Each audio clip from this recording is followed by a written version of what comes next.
അരമണിക്കൂറിൽ ഉണ്ടാക്കാൻ പറ്റിയ നല്ല ക്രിസ്പി ആയിട്ടുള്ള ഈസി ആയിട്ടുള്ള 4 സ്നാക്ക് റെസിപ്പിയാണ് കേട്ടോ ഇന്ന്. അതും ഒരേ ഒരു ബൗളിലേക്ക് കുറച്ച് ചിക്കൻ എല്ലില്ലാത്ത കഷ്ണങ്ങൾ ചേർത്ത് കൊടുക്കുക.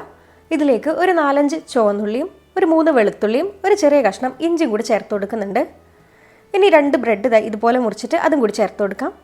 പിന്നെ കുറച്ച് മുളക് പൊടിയും മഞ്ഞൾപ്പൊടിയും ഒരിത്തിരി ഗരം മസാലയും കുറച്ച് കുരുമുളക് പൊടിയും കൂടി ചേർത്ത് കൊടുക്കുക. ആവശ്യത്തിനുള്ള ഉപ്പും. ഇനി കുറച്ച് മല്ലിയിലയും കൂടി ഇതിലേക്ക് ചേർത്തിട്ട് നന്നായിട്ട് അരച്ചെടുക്കുക.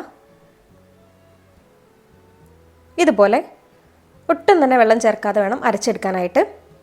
ഇനി ചെറിയ ഉരുളകളാക്കിയിട്ട് കയ്യിൽ വെച്ചിട്ട് ഒന്ന് റോൾ ചെയ്തെടുക്കുക. ഞാൻ ഏകദേശം ഈ ഷേപ്പിലാട്ടോ ഉണ്ടാക്കിയെടുക്കുന്നത്. ഇതുപോലെ നമുക്ക് ചിക്കൻ നഗ്ഗറ്റ്സ് ഉണ്ടാക്കാം. ഇനി കയ്യിൽ വെച്ച് പരത്തിയിട്ട് നടുവിൽ നമ്മൾ ഉഴുന്നുവടക്കൊക്കെ ഉണ്ടാക്കുന്ന പോലെ ഒരു ഹോളും കൂടി വെച്ച് കൊടുത്തു കഴിഞ്ഞാൽ ചിക്കൻ ഡോണറ്റ്സിനുള്ള ബേസാവും. കുറച്ച് സമൂസ ഷീറ്റ്സ്. ഇനി ഇതില്ലാന്നുണ്ടെങ്കിൽ നമ്മൾ മൈദയൊക്കെ വെച്ചിട്ട് പരത്തി ഉണ്ടാക്കിയാലും മതി. ഇതുപോലെ ഒന്ന് റോൾ ചെയ്തെടുക്കാം. ഇനി ഉള്ളിലായിട്ട് നമ്മൾ നേരത്തെ ഉണ്ടാക്കി വെച്ചിട്ടുള്ള ആ ഒരു മിക്സും അതിന് മുകളിലായിട്ട് കുറച്ച് ചീസും കൂടി വെച്ച് കൊടുക്കുന്നുണ്ട്. താല്പര്യമുള്ളവർക്ക് ഈ സമയത്ത് വേണമെങ്കിൽ കുറച്ച് സോസൊക്കെ ചേർത്ത് കൊടുക്കാം. എന്നിട്ട് ഇതുപോലെ ഒന്ന് സൈഡും കൂടെ ഒട്ടിച്ച് കൊടുത്തു കഴിഞ്ഞാൽ നല്ല ചീസി ചിക്കൻ സമൂസ ഉണ്ടാക്കാം. ബ്രെഡ് വെച്ചിട്ടുള്ള പോപ്സിക്കിൾസിനായിട്ട് 2 ബ്രെഡ് ഇതുപോലെ ഒന്ന് ആവിയൊക്കെ കയറ്റിയിട്ട് ഒന്ന് സോഫ്റ്റ് ആക്കിയിട്ട് എടുക്കുക. എന്നിട്ട് അതിനുള്ളിലായിട്ട് ഇതുപോലെ ഫില്ലിംഗ് ഒന്ന് പരത്തി വെച്ച് കൊടുക്കണം. മേലെ കുറച്ച് ചീസും കൂടി വെച്ച് കൊടുക്കുക. ഒരിത്തിരി ചില്ലി ഫ്ലേക്സും കൂടി ഇട്ട് കൊടുക്കുന്നുണ്ട്. ഇതിൻ്റെ നടുവിലായിട്ടൊരു ഐസ് സ്റ്റിക്കും കൂടെ വെച്ച് ഒന്ന് റോൾ ചെയ്തെടുത്താൽ മതി. ഇത്രയേ ഉള്ളൂ, നമ്മളെ പോപ്സിക്കിളും റെഡി ആയിട്ടുണ്ട്.